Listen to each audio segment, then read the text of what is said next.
We're here in New Brunswick with Newark Mayor and Governor candidate, Baraka. Thanks for joining us for a few quick questions for our audience. Tell them real quick about your journey to become mayor. How did you work your way up the ranks to become mayor of Newark? Wow. At the end of the day, I started off as an activist, as a teacher in the city of Newark, and part of a local organization at the same time. I ran for mayor when I was 24 years old against Sharp James, and got beat, and ran for 16 years in a row for office in the city of Newark, and didn't win anything until 2010.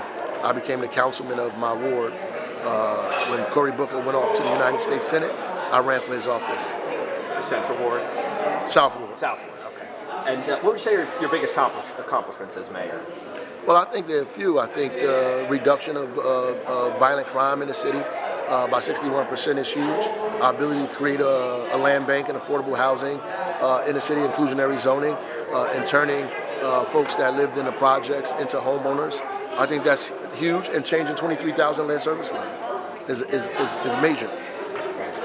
Talk about New Brunswick. If you win, what kinds of changes might we see here in New Brunswick? Well, hopefully we see some level of equity taking place in New Brunswick, some support for working families in the state, people who are struggling with their mortgages, people who are struggling with child care, people who are depending on like the party to represent them, but they have been excluded from it, to make the party more inclusive, to make democracy more inclusive, and lower people's costs, working people's costs in New Brunswick, to make sure that they can live here in a sustainable way, specifically if they're seniors or young kids coming back from college. Newark became the first city to allow 16 and 17-year-olds to vote in school board elections. If you become governor, would you support expanding youth voting to the other elections like the primary and the general? Yes. Well, I think first of all we need to talk about getting 16 and 17-year-olds to vote in school board elections across the state of New Jersey. I think we start there and we begin to get these young people in a habit of voting. But I do think that we need to register everybody automatically as soon as they turn 18 right away. And I think beginning to get them to vote in other elections, we have to first start with getting them to vote in school board elections. How about ranked choice voting? Is that something you support, or you would support? Well, yeah, I would definitely support, ranked choice voting, or looking into what ranked choice voting would do for the state of New Jersey. I think it would be easier for us in this state, right? And it gives people the opportunity to choose the people they want.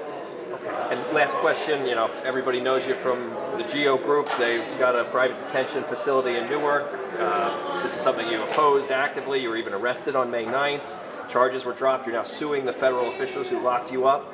Tell us what this says about your approach to dealing with the federal government and fighting back against the Trump administration. And what would you say to people who criticize you and say that that was just a stunt and that you were trying to get arrested? Well, I was trying to get arrested. They would have arrested me a week before that, 2 weeks before that. I was down there every day. There's people who don't know what they're talking about. I was there every day. I was there that day at 7 o'clock in that morning with ICE agents there. So if I wanted to get arrested, I could have easily got arrested that day. When they told me to leave, I wouldn't have left. Right? I left the place, and so they didn't have a right to arrest me, which is why they dropped the charges, because they had no right to arrest me. They had no right to put their hands on me in the first place, and they did, and that's why we're suing them, because they had no right to do that.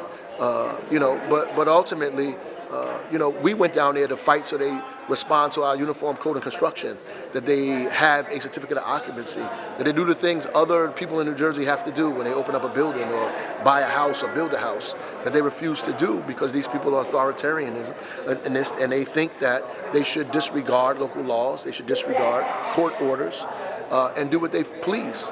We reject that, and we spoke out against that. They chose to be aggressive. The irony of it is that the questions are always posed like we went down there being the aggressor. They were completely the aggressor here. They completely charged us and tried to arrest us, and trying to charge the councilwoman for assault, which never happened, right? If they would have allowed them to go in there and tour the place, if they would have filled out the applications like they were supposed to be, nobody would have been down there in the first place, right? And nobody told them to bring ICE there to arrest people anyway. You don't have to make these people do anything. They're fascists. They're going to do it anyway. Thanks, Mayor. And where can folks find out more if they want to learn more about you? RazForGovernor.com. Thanks. CNN needs a